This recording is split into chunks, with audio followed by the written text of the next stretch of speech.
So we have some passages from Jubilees that continue to be cited or used in Greek chronicles of or histories, and in certain other places we find these information from Jubilees shows up, but that's more kind of the reception history of certain passages of Jubilees. But the book itself just it basically disappears from the scene and is only rediscovered in the I guess post Reformation time and post Enlightenment Europe, where they are looking back at these citations and these passages and say there must have been this book, and we know about it because some of the Greek fathers mention a name of leptogenesis or little Genesis, which is the Greek name, or the Book of Jubilees, and so they know it exists. And then in the 1850s, a missionary actually from Ethiopia brought back a copy of this Book of Jubilees to Germany, and then it was kind of reintroduced to the West into scholarship as this book, and then it proved that it matched up with the citations that were known from antiquity, from these Greek sources and stuff. And so then people could accept that this was actually the book. So in a sense, Jubilees was a book only known by title for a while as well. Hello and welcome to It Means What It Means, the podcast in which a guy with some college and a day job has long-form conversations about biblical texts. Today's guest is Matthew Monger, and just up front, this is about an article from the Journal of Biblical Literature, but it is one of two so far that have really surprised me because they were not at all what I expected. So this will be the first one that you're hearing. As of this recording, I sat down and recorded the other interview today, but it's about text criticism, which is something that's come up before. It's about how the differences from one copy of a text to another end up kind of being all brought together, incorporated, or set aside from different texts, but it's not actually a biblical text that we're discussing. It's a papal decree that lists biblical texts. So it is related to biblical studies. It is related to engagement with biblical texts. And the conversation does go broad enough that it's certainly not outside of the subject matter that this podcast looks to cover. But it is interesting and it caught me off guard. So this was really fun. Make sure you check out The Bible Was Written Backwards, which is Matthew Monger's YouTube channel. Of course, as always, if you have any guest suggestions or feedback for me, or you just want to have a friendly correspondence with me, hit me up at itmeanswhatitmeans@gmail.com. All one word, itmeanswhatitmeans@gmail.com. Here's my conversation with Matthew Monger. Matthew Monger, welcome to the podcast. Thanks for having me. Before we get going, will you tell us a little bit about yourself? So I'm associate professor of Near Eastern languages and literatures in Oslo, Norway, and basically I teach ancient Near Eastern languages, so Akkadian, Sumerian, Syriac, different things like that. But I'm trained in Semitic languages and linguistics, and also work with manuscript studies. And so I did my dissertation on the Dead Sea Scrolls, and I have worked with manuscript traditions in a variety of different languages and cultures. Somehow that feels understated because, like we were saying just now before we started recording, I was kind of thrown for a loop by. So we're going to be discussing your Journal of Biblical Literature article, The Book of the Daughters of Adam in the Gelasian Decree. Did I pronounce that correctly? I usually say Galatian, but that's probably just lazy pronunciation. I'm not actually sure what the right way is. So no, Galatian or Galatian, or whatever. So we're good to go. Galatian. Maybe I'm putting on airs. For the listeners, this should just be two Virginia boys. So I won't. Yeah, I won't put on airs. We don't have to pretend. Yeah, we're just folks. So, okay. My first question will be, like, can you explain what the Gelasian Decree is. But I just want to kind of comment on, I was surprised that this is a layer of biblical studies. And it seems like it's like trying to identify, is this document that's not a biblical text, but is describing biblical texts, is it talking about something we know about, or is this something we don't know about? And then there's a lot of layers there. So that's my setup for the question for the listeners' benefit. But so do you mind taking a moment to explain what the Galatian Decree is? Yeah. So the Gelasian Decree is basically well, let's start with what a decree is kind of a technical term in the Catholic Church. So it's something that a pope has officially decreed or said. And so the Gelasian Decree is the decree that is in said to have been given by Pope Gelasius the first, who was Pope like in 392 to 396 or something like that. So it's a Pope from 1600 years ago, and it is one of the first official lists of books that are included in the canon of Scripture, and also lists books that are acceptable for a good Catholic to read, and then unacceptable. And so we kind of have three layers found in this decree that kind of lists the books that are currently found in the Roman Catholic canon, so the Vulgate canon, which has both the Old Testament, the New Testament, and the deuterocanonical books, or the Apocrypha, that are all considered canonical. And then you have this list of like church fathers and other I guess you could call it upworthy or useful books that could be read. And then we have this apocryphal section that says things you absolutely shouldn't be reading. And so this is something that was collected probably over the period of a few hundred years, but the list itself is pretty important because it's copied again and again and again, because it goes back to the time, at least put to the 3, 4, 500s, and shows us which books were actually being read in the church. So you think that origin of around 390 or something, you think that's legitimate? I mean, honestly, we don't know, and I think that probably there's a layer that goes back to one of the councils. So these kind of texts often come out of the ecumenical councils, the early church councils, and so probably there is a layer of something that goes back that far, to a council in the, maybe say, 300s, but it's the final form, as we have it now, I think is probably a result of a little bit later. So we're probably into the 400s, into the 400s, when this is formulated as we have it with all these lists of books. Okay, and so this decree mentions the book of the daughters of Adam. Yeah. So what is that?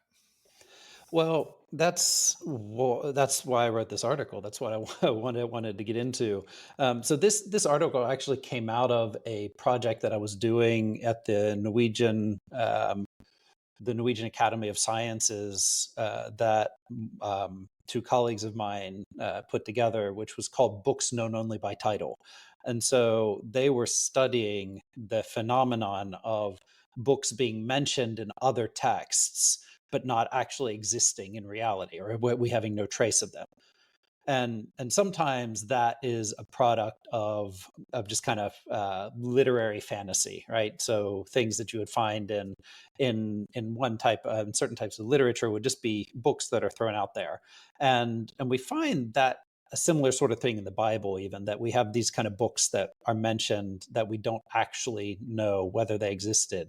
Like in the Book of Kings or in the Book of Chronicles, they might mention the books of the annals of the kings of Judah and stuff like that.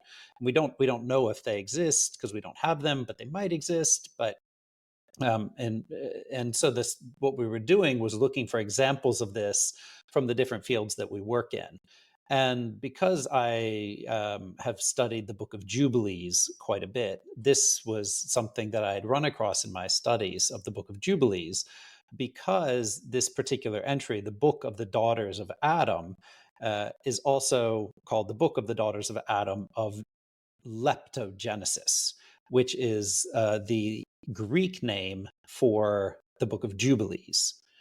And the Book of Jubilees is a text then that is found in, let's say, the Ethiopic canon, but in basically no other Bibles that are out there.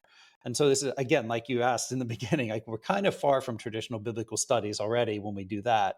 But when we look in the Gelasian Decree and we see the word leptogenesis, automatically scholars today will say, "Oh, that's the Book of Jubilees." And then there's this thing where it says it's the Book of the Daughters of Adam. And that's really interesting because we have literally no evidence from anywhere else in antiquity or the Middle Ages of a text that's titled the Book of the Daughters of Adam. And so it's kind of an anomaly. It's something that doesn't exist. But at the same time, scholars today, when they write about this thing, seem to be very confident that it's just the Book of Jubilees is what we're talking about, or just an extract of the names of the women that are in the Book of Jubilees, but not found in the Book of Genesis. And so I got interested in trying to see what do we actually know when we look at the manuscripts of the Gelasian Decree. What's there? How do we get to this entry in a modern edition of the text that calls it the Book of the Daughters of Adam of Leptogenesis? How did we get to that point? So I think because Jubilees it's going to be obscure for pretty much everybody because, like you said, it was in Ethiopic canon, but not in extant copies of other Bibles. But it was known to have been considered a part of the canon, right? Is that? Well, it depends. I mean, so no, I would not say it was considered to be part of the canon, like in those terms, because I think it was probably something that was in use and circulation before we really had an established canon in either the Jewish or Christian faiths. And so we have a lot of manuscripts with texts from Jubilees among the Dead Sea Scrolls, and actually quite a large number. So probably somewhere around 15, 16, 17 manuscripts with Jubilees. And that's as much as we have of almost any book of the Hebrew Bible. And so somebody might say that it would then be considered canonical among the Dead Sea Scrolls, but we have no canon really in the Dead Sea Scrolls. So it was important, and it might even have been authoritative, like considered useful and all that.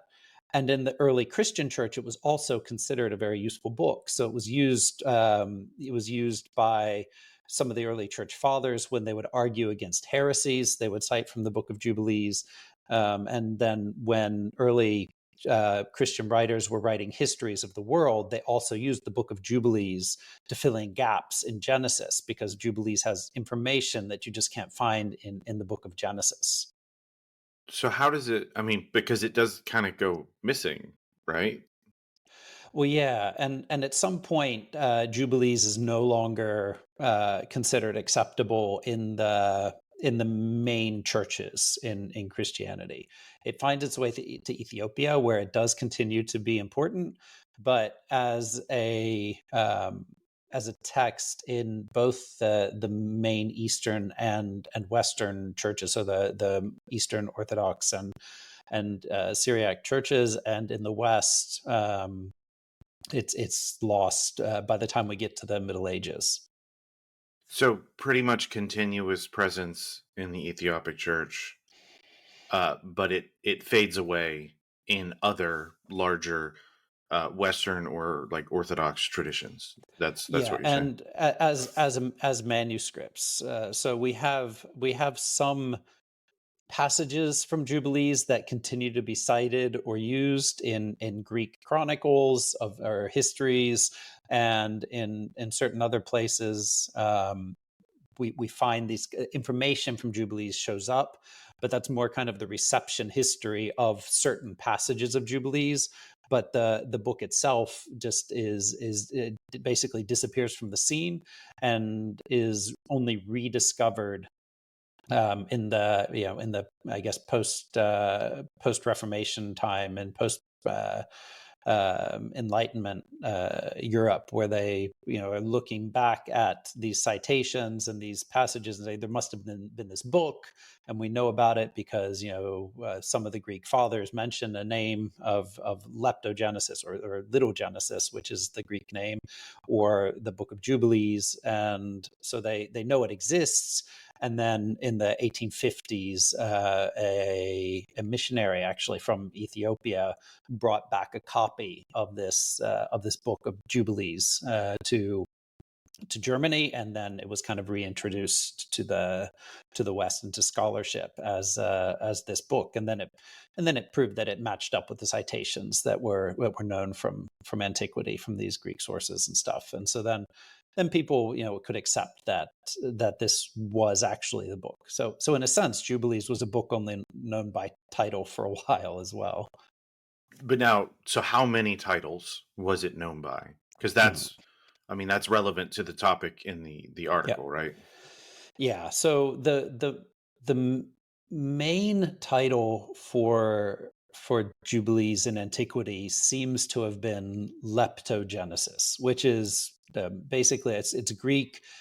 Genesis it means beginning or origin, and is the name of the first book of the Bible in Greek, and lepto means little or details or something like that. And so actually scholars don't agree 100% whether we're talking about little Genesis or the details of Genesis or something like that. But the name leptogenesis was widely used. We see this in Latin, sometimes called parve Genesis, which means little Genesis. So it's again, it's a translation of that. And in Hebrew, we have a couple of names. It probably was called the Book of the Divisions in Hebrew, which is how it begins. It begins by saying, "This is the Book of the Divisions of the Times." And so that's generally the way you name text in Hebrew, is just taking the first line of the text. But it's also called in a couple of places the Book of Jubilees, and that's because it structures history according to the years of Jubilees. So every 49 years in the Hebrew calendar, at least in the Old Testament, it mentions this 49-year cycle of the years of Jubilees, and so that it restructures all of history into the numbers of Jubilees from creation. So that's but beyond that, sometimes the title can be confused with other ancient works. So it can be called the Apocalypse of Moses. It can be called, sometimes texts from Jubilees are cited as being from Josephus. So it seems to have been that the text itself was better known than the titles for it. So, and I asked that just to, I think, to bridge for listeners the idea that it's not just a wild guess. It's not outside of the realm of possibility that a book that is popularly known as one thing could have another name. And so seeing this reference in the decree, and so on the decree, just kind of switching gears. So you reference a critical edition of it. Yes. And so this is, I think, particularly why, this is so interesting to me. It is biblical studies, obviously, but it's also a lot of the critical, I don't know, philology, things like that, involved in biblical studies that are often shrouded by, unfortunately or fortunately, I guess, depending on your perspective, the significance that is placed on the Bible, biblical texts, however you want to frame that. Yeah. But that's not true of the decree. The decree is just, it's an important document. It's an historical document. And so it's studied like any other historical document. And how is that vis-a-vis a critical edition? Yeah. So that's a really interesting point. And that's, so what, so a critical edition is basically just a scholarly publication that tries to figure out or tries to show what different examples or witnesses to a given text we have. And when we talk about this, we talk about modern critical editions. The goal of them is to help a reader not have to go find manuscripts, but to be able to know what witnesses, what evidence there is for the actual words on the page of a given text. And that is because in in general, manuscripts are never identical. So whether we're talking about biblical manuscripts or Homer or literature or any other work, the manuscripts we have are going to be different in some ways. Whether it's just tiny little details or large things, they're always going to be different. And a critical edition just helps you navigate the most important differences between the manuscripts that we have. And so when a scholar goes to look at the critical edition, they're going to want to know, first of all, what's been kind of reconstructed as the best text, the most likely text that was originally written. That's kind of what you first think you're looking for. But the way I work is just a little bit different than that, because I'm more interested in variance than I am in actual reconstructions or whatever. I'd rather see what was written in different places, because it shows that there is variation, that people are reading things differently and seeing things differently, and that's where relying on a critical edition is really helpful, because in this case, Ernst von Dobschütz has collected evidence from I think like 50, 60, well, I guess there's like 100, almost 100 different manuscripts that he's collected, and gives you the most important variants from those. And so I can look at that, and I mean, there's a lot of like symbols, and you have to kind of learn the shorthand for doing it, but then you can see what any individual manuscript actually has written for this passage in question. And then you can start to see, like, especially for this example, that there were a ton of different variants, a ton of different texts in the individual manuscripts, which then says to me that there is something going on. So when we have a text that has a lot of different variants, you have to wonder, why were they not copying it the same every single time? So you think there's a conspiracy? Yeah, that's where I always go, straight to conspiracy. No. So and that's I don't think I use the word conspiracy at all in my article, so I try No, try to no, avoid no. that. That's me. That's me. Okay. That's me. Just trying to have fun. Yeah. So please It might be. Don't put that on him. No, let's go as far away from that. This is. I did this. I stepped in it. Well, go on. Yeah. No, but yeah, I mean, my and I guess my whole point is that when we see things like that, and you might think, man, what are they trying to do? Like, is it a conspiracy? What are they trying to suppress? What are they doing? We have to ask the question, like, honestly, of the material that's in front of us, how do these things happen? And so my question going in was first to find out what level of variance there is between the different manuscripts. But then when you get down to it, you start asking the question, did the scribes actually know what they were copying? And that's kind of the direction I ended up going in the article, was developing the idea that it actually seems like this text, which we have no evidence of a title for in antiquity or the Middle Ages, might not have been known to the scribes that were copying it, which would definitely be a more likely cause of variance than, in my opinion, them trying to cover up or change something that they did know about. I want to go back. It was kind of a minor thing that you said, but levels of variance.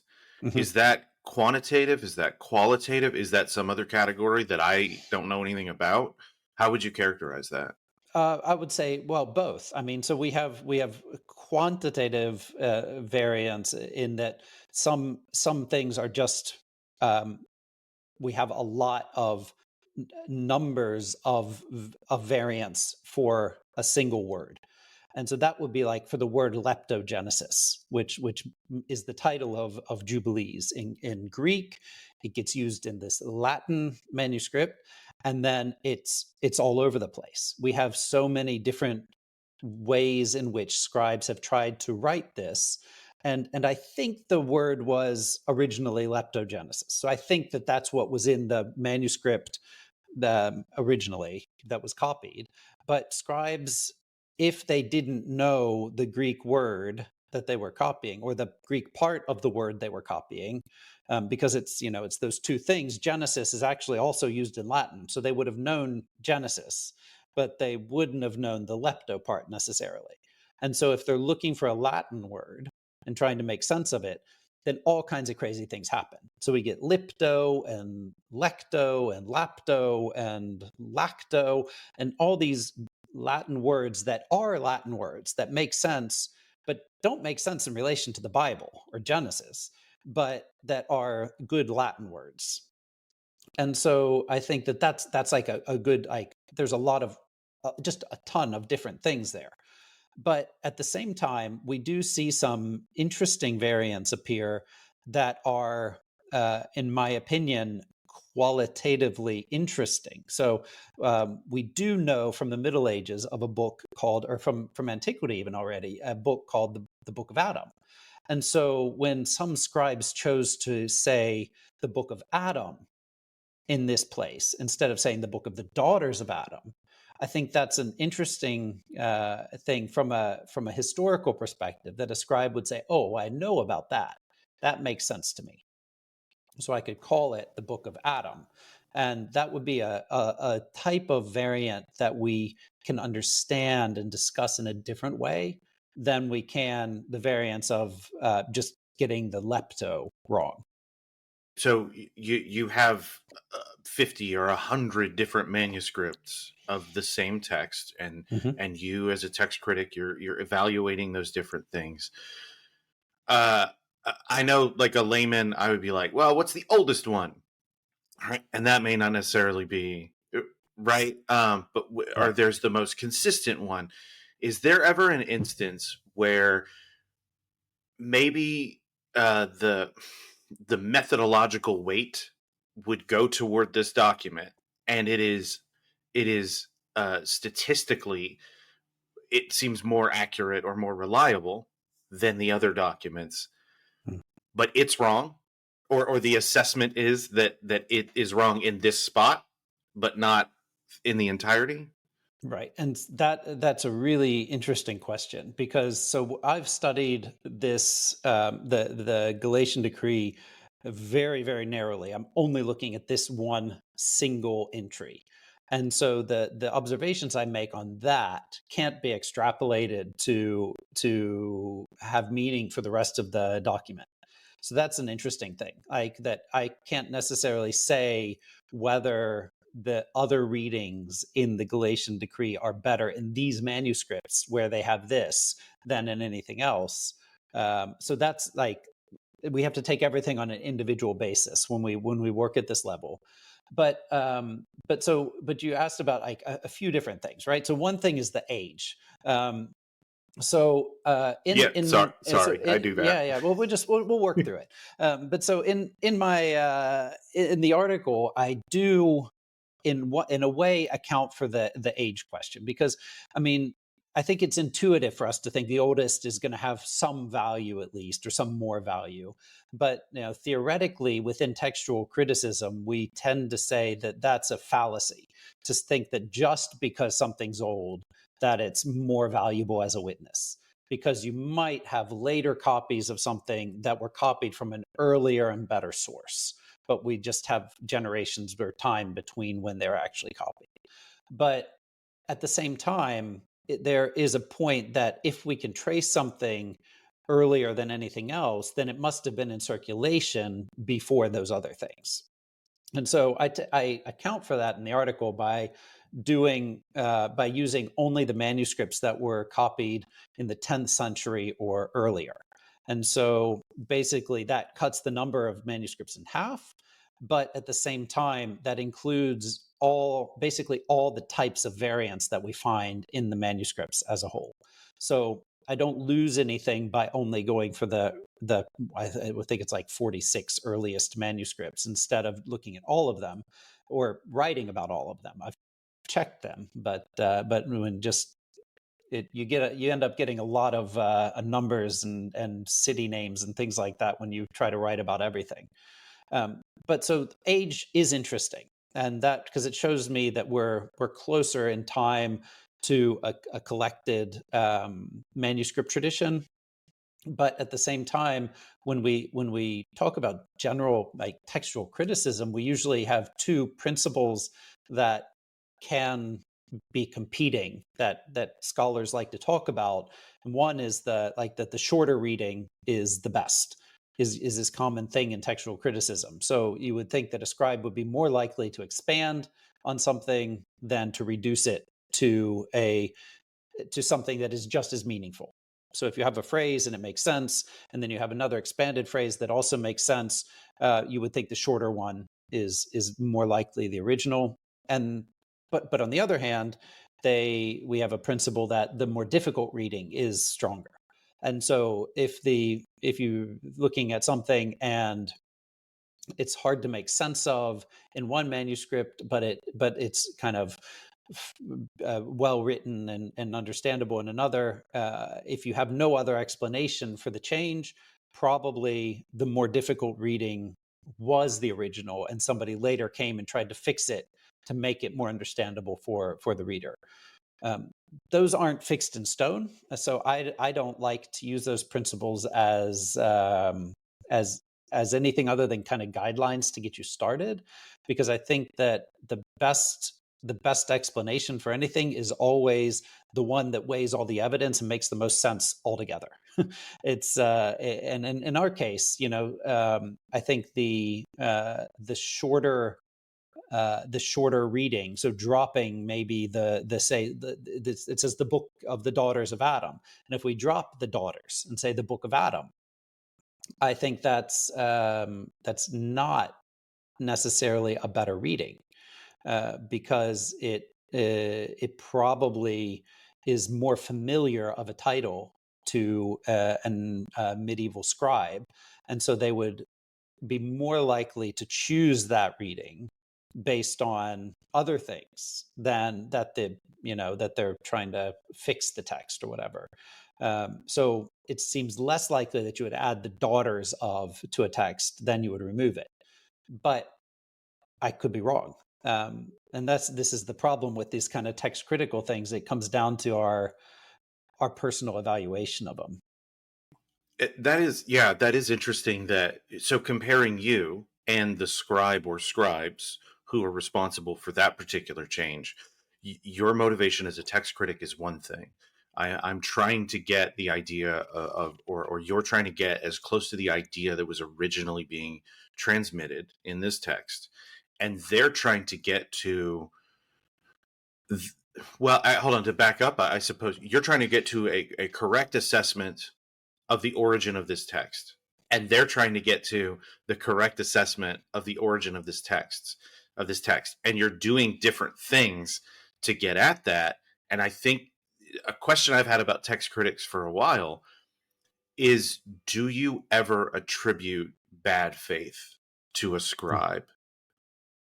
And this can be you, or this could be like in the macro, the plural, do you? Yeah. So yes. So so me personally, I attribute bad faith to scribes all the time. That sounds wrong, but so I'm the kind of text critic who actually I don't care that much about the origin. I'm more interested in what was being copied, read, used in a specific context at a specific time.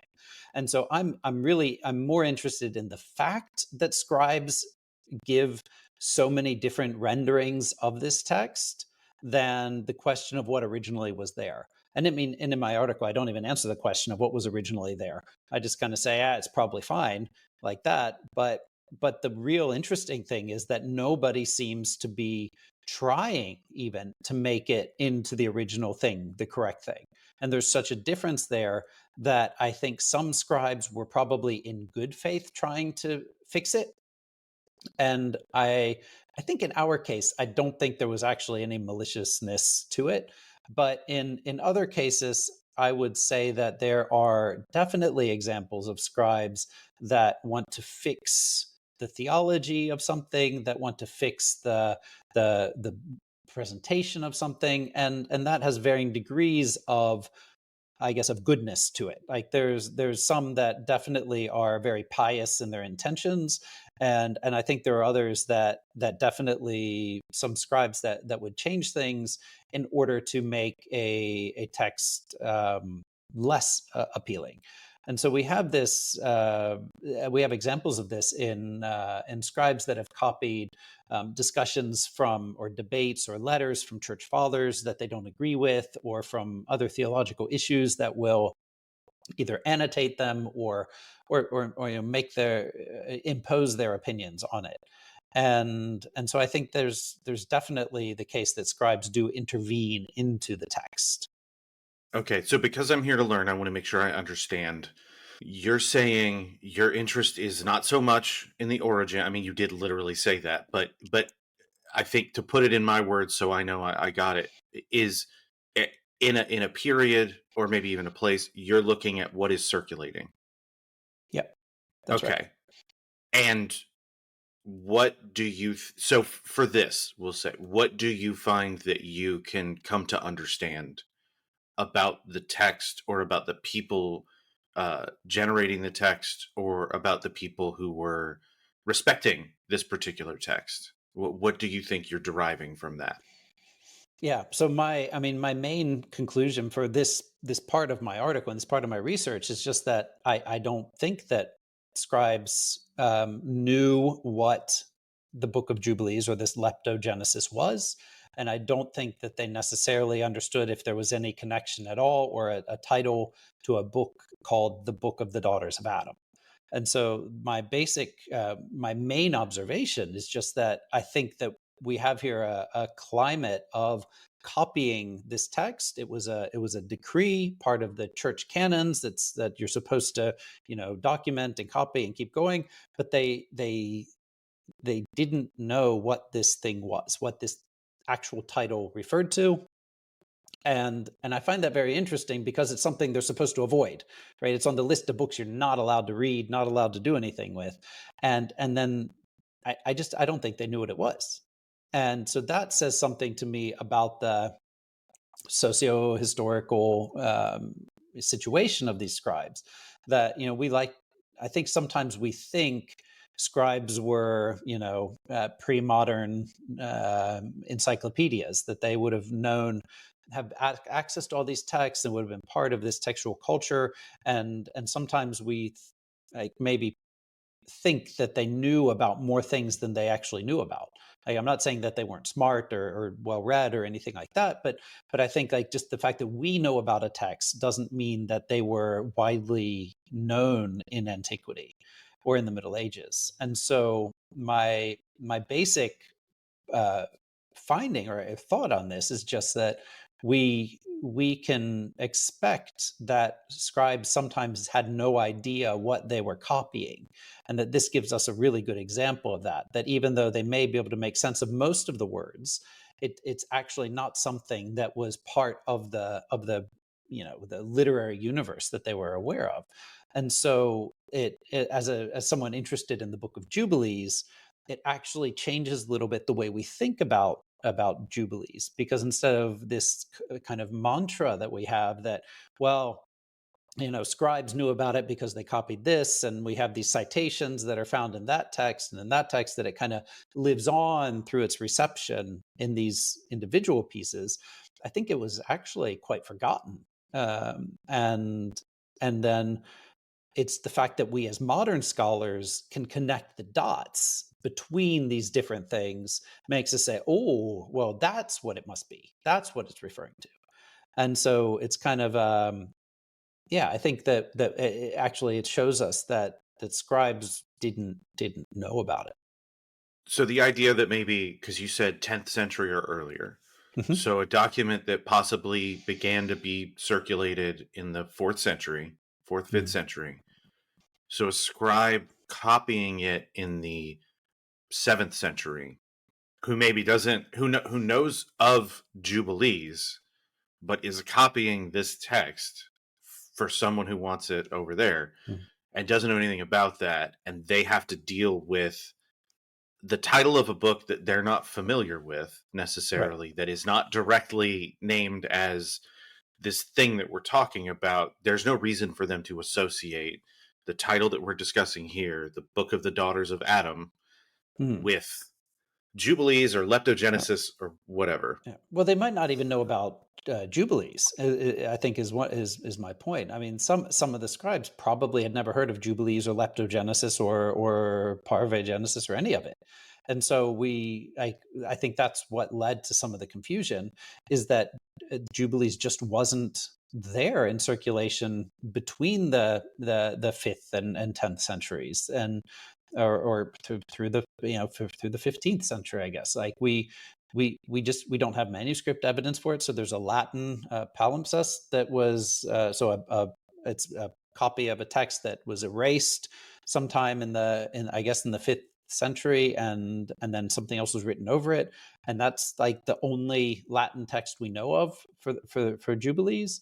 And after that, we see the mention in this in the Gelasian Decree that it's not trustworthy, and then maybe it's not something that's in people's vocabulary at all, and so they wouldn't even have, like, you don't have anything to hang that information on. It's just you're just reading a line, you're trying to copy the letters and the words as best you can, and that's it.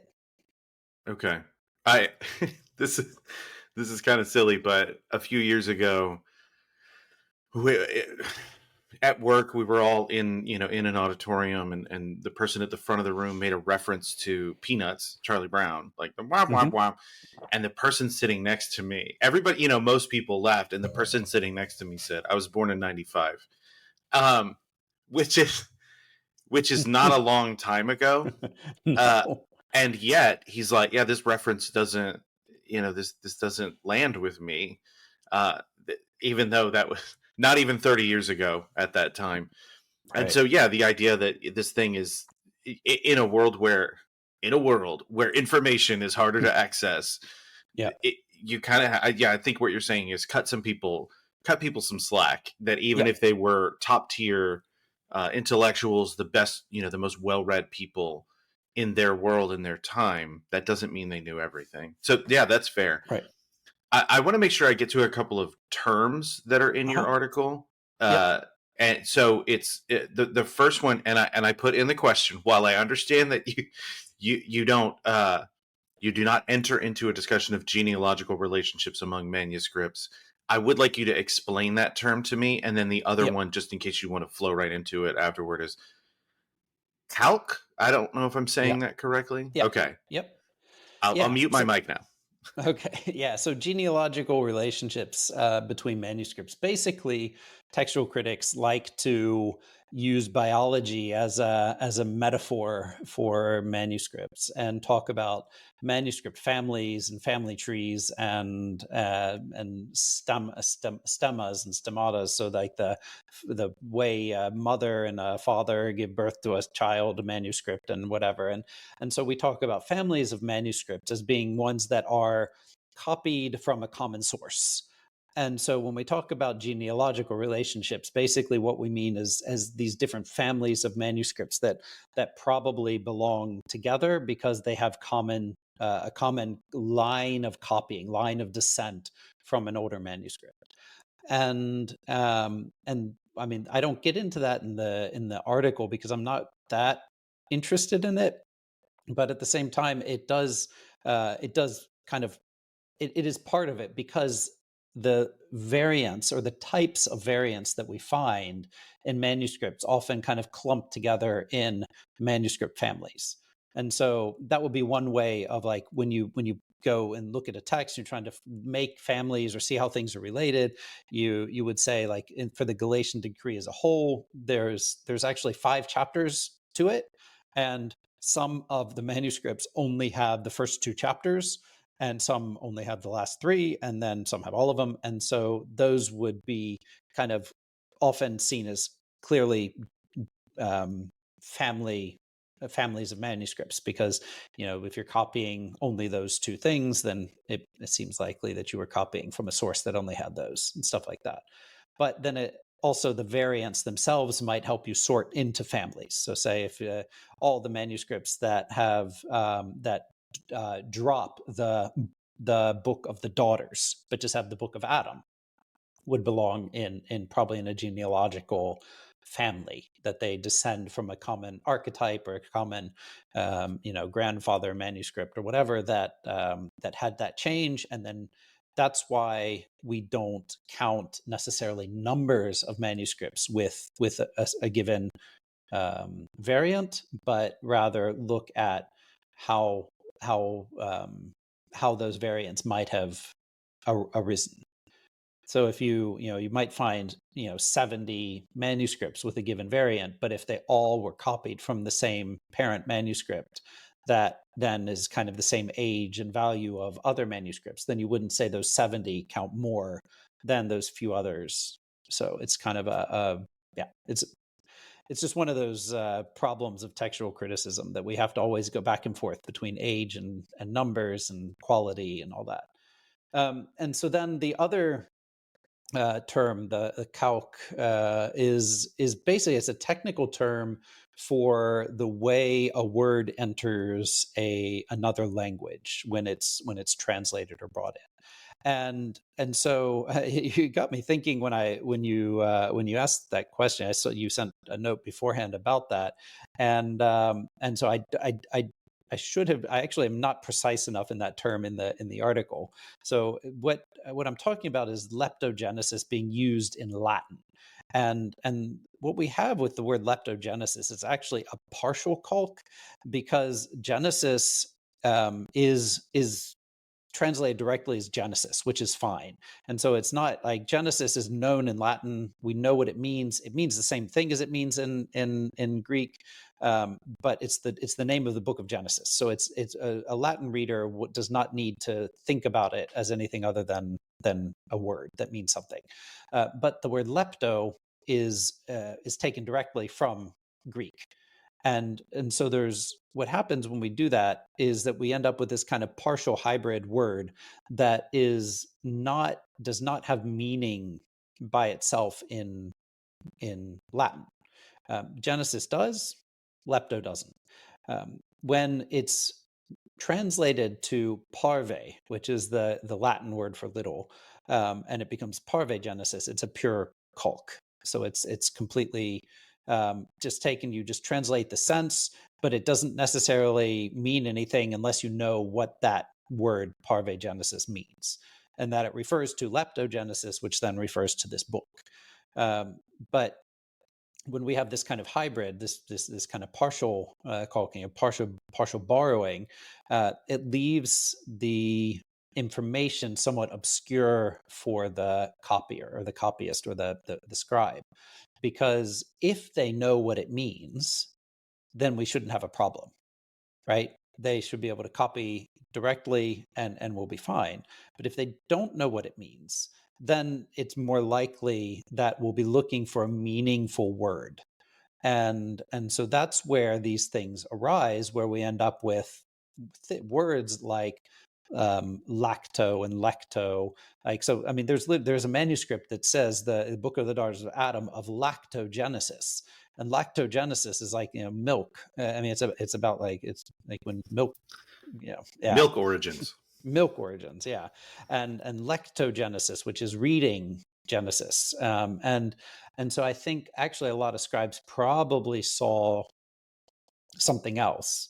But it comes down to this kind of this strange nature of bringing a word from one language to another, where part of it makes sense in the language, in the target language, but part of it doesn't. In your answer, I started wondering, I don't know that I've ever come across any evidence to the contrary, but I am curious. Are scribes simply copyists in the sense that you could sit someone down and they're basically just like copying a picture, like you're just copying characters? Is that ever the case, or do you have to be familiar with the language to be entrusted with being a scribe? So we have examples of that historically, that people have been trained to to just copy letters without meaning being important, but that's not the norm, and it's not the norm in medieval Christian circles. These were more likely trained Latin scribes that knew the language, knew what they were doing. So, but it is, I mean, there are examples of scribes that are just copying the letters, but it's not likely the case in this sort of situation. That seems like a scenario. It's probably wrong, but that seems like a scenario where somebody crossed a picket line. Like those are scribal scabs or something. They're not as good as the skilled laborers. They'll work for Yeah, cheaper. exactly. But also, like, it happens, or it's more likely to happen if you like have a manuscript in a different script or a different language that just isn't known, but somebody wants a copy of it for other purposes, or that it's included in a manuscript of something else. So, like, sometimes you might have that kind of thing where you can kind of tell that something has been copied without the full understanding. But I mean, automatically mistakes happen more when a scribe is copying something that's not in a language they're familiar with. That's just bound to happen. Yeah, man, that It stuff happened. I is. mean, it's just like my German citations. I had to have so many people read through because, like, I mean, I read German fine, and I use it for academic purposes, but like I get stuff wrong. Like, I forget the umlauts, like the little dots above the U or the Mhm. whatever, and like people, like, so I have to get that corrected, because even though I know what I'm copying, it's sometimes you hit the wrong key and your eyes don't pick it up the same when you're not a native speaker, not like completely ingrained in it. I mean, the number of typos that I have in an email that In I'll write for English. work, I would say Yeah. even in my first language, I don't Yep. always catch things because a lot of times you know what you intend and you Yep. read what you intend rather than what you. And hey, man, we don't have to sit here with a piece of parchment and like Right. measure out to make sure we have the right space and everything and copy Exactly. some old document that we might receive damnation if we do it wrong. So Exactly. the stakes are a lot lower for us. Man, this so I I I'm half sorry. Uh, I'm not sorry, but I'm kind of sorry that I camped out so much on the broader issue of text criticism and scribal stuff. It's so interesting. This is actually a friend of mine recently described text critics as like the nerds of nerds in biblical studies. Well, Like, I'll take that as a compliment, I guess. I think it was. It very much Yeah. was. It was said with endearment. And I believe it with like a deep and abiding affection that this is really interesting, and it's almost like you guys are trying to transport yourselves back over the shoulder of a person centuries or millennia ago, and I think that's really interesting. So, but because I did that, and I usually transition with this question anyway, but I mean it more this time than normally. Is there something in the article that I didn't ask about that you were really hoping I was going to ask about? Well, I think one of the things that I just thought was most fun about the article was that I did that kind of historical looking over the shoulder, but both to the ancient and medieval scribes, but also to modern scholars, and that's so it was kind of like a history of research piece as well as textual criticism, because what I end up looking at is that we have this thing, the book of the daughters of Adam, of leptogenesis, that they get wrong all over the place. But then in the second half of the 1800s, there's this manuscript that's discovered, a Syriac manuscript that has a list of the names of the wives of the patriarchs. So the women who were married to all the men in the Bible, or married, I mean, it's they the mothers of the patriarchs from Adam through Abraham, which aren't named. So all these women are, they're just like, and Seth had caused children to be born, and they then, he lived that long, and then he died, and then Enosh, and then it goes on generation after generation, but the women aren't named. And the Book of Jubilees gives names to these women. And so in this document found it's actually like from around 800, I think, the Syriac manuscript, but it has the names of these women, and it's called The Names of the Wives of the Patriarchs from the Hebrew Book of Jubilees. And so when that was published in the 1860s, suddenly we get this transition from people saying, "Oh, the Gelasian Decree, we don't understand what's going on. It's talking about leptogenesis, and that's Jubilees, but we don't know much else." To that, people are saying, "Hey, that's probably a reference to this list of the names of the wives of the patriarchs." Because it says daughters in the Gelasian Decree and it says wives in that other document, and those are both women. So thus we must be talking about the same thing or something similar.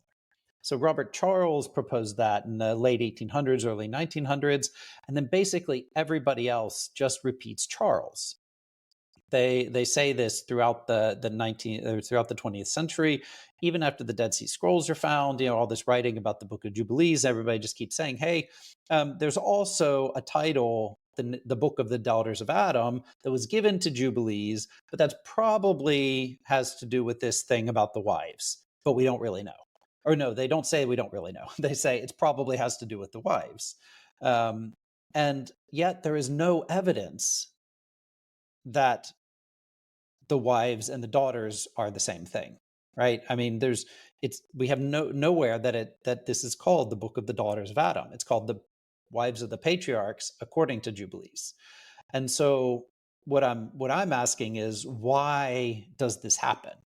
And again, I think it's that same filling in the blanks that happens with scribes in antiquity and in the Middle Ages, that happens with the modern scholars, is that they have these couple of reference points and they say, "Aha, that's it," and I'm throwing it in there. This is what I have. This is what I know, and we'll run with that.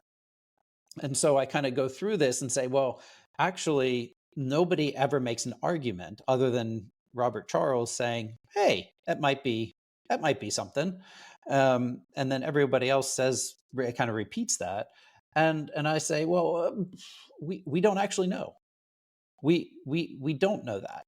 We don't know that this is a reference to the names of the wives of the patriarchs.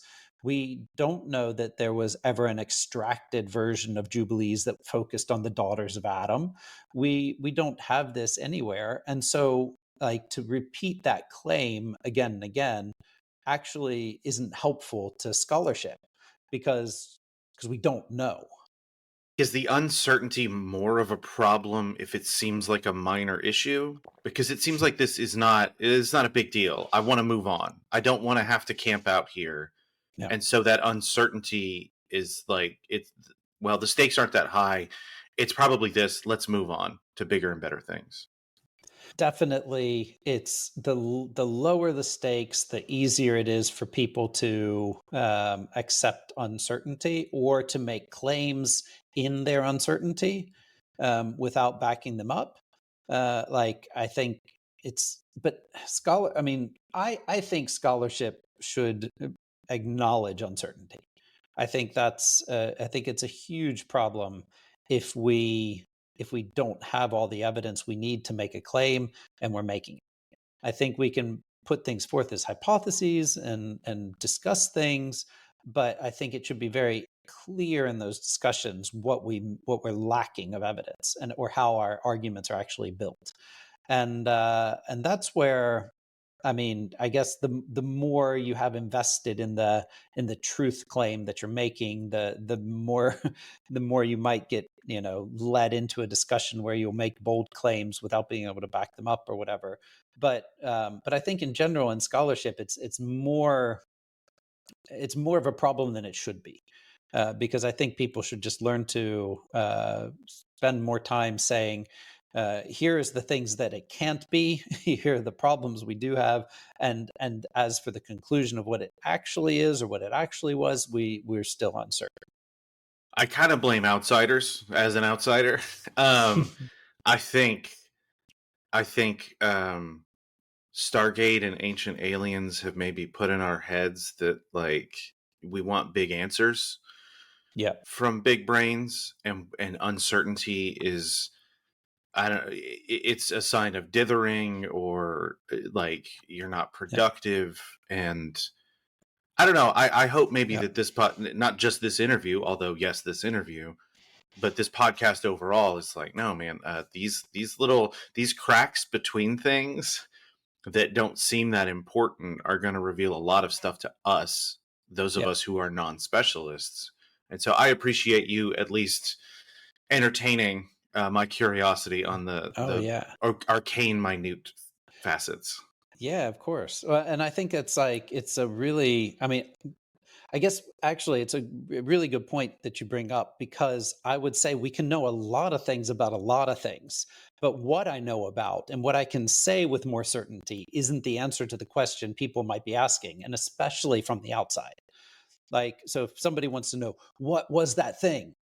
I can say, well, I don't know, but I can tell you something about what scribes thought it was, or what their lack of knowledge shows us about scribal culture, or what the modern historic or the modern research on the Book of Jubilees has done to this thing. So I know a lot of things, and I can say a lot of things with certainty, but I can't necessarily say with certainty what exactly this referred to, like this passage in the Gelasian Decree, what it was intended to refer to.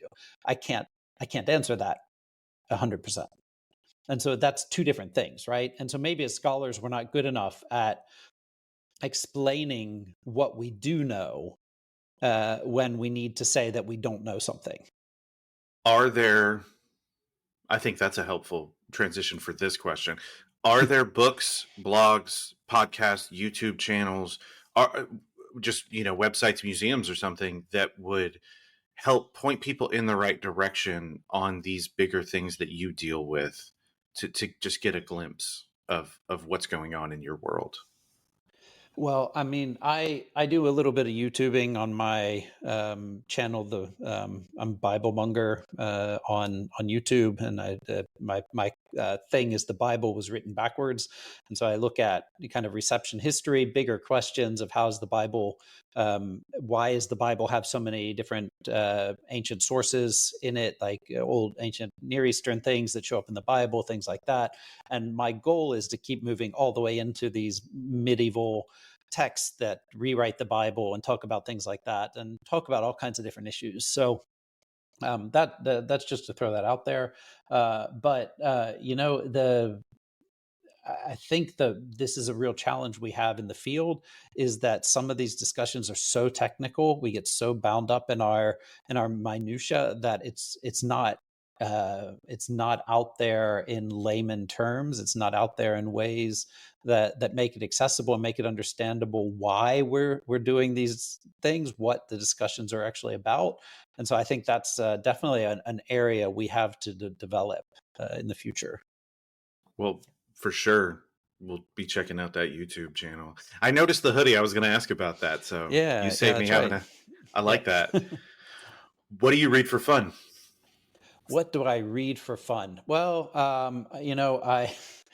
I tend to read more for work than for fun. I've been rereading Robert Jordan's The Wheel of Time recently. For work? It's no, for that's the fun. But so I started reading that because I read through as a teenager and never got to the end, actually, or started as a teenager and then Neither did he, just kept. though. To No, be neither did fair, he, to be fair. But I lost it at some point, so I decided I wanted to get through it. So I don't know, through like the 10th book or something at this point. And then, I mean, I like the occasional Grisham novel and stuff like that to get me through a long plane ride, stuff like that. And then just, I don't know, I like ancient literature, so I like to read. I like to read the old stuff, Gilgamesh, and the ancient myths of Mesopotamia, of Egypt, of Greece. I love these recent retellings, rewritings of Greek mythology. So like Stephen Fry has a couple of volumes of that's his name, yeah. yeah. Yeah, with these rewritten, told, repenned myths and that kind of stuff I really enjoy. Like I think it's Madeline Miller. Yes, yes.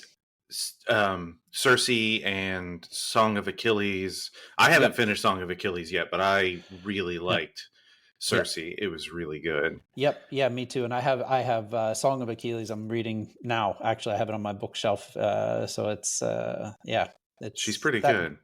very good. And it's so for me it's just a lot of fun to see that we're allowed to do that, play with the texts in a new way, so we're giving them new life, and that people are engaging and making bringing the language out of the the dark ages and giving us something that's actually readable and exciting. And it's really good stuff.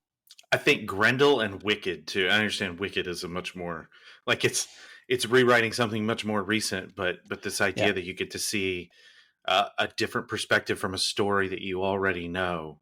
Yeah. It adds, I think, depth even to the original story. Yeah. And that's exactly what I'm interested in when it comes to the Bible as well, to be honest. Like that's what I'm interested in, is the rewritings, retellings that are popular throughout history.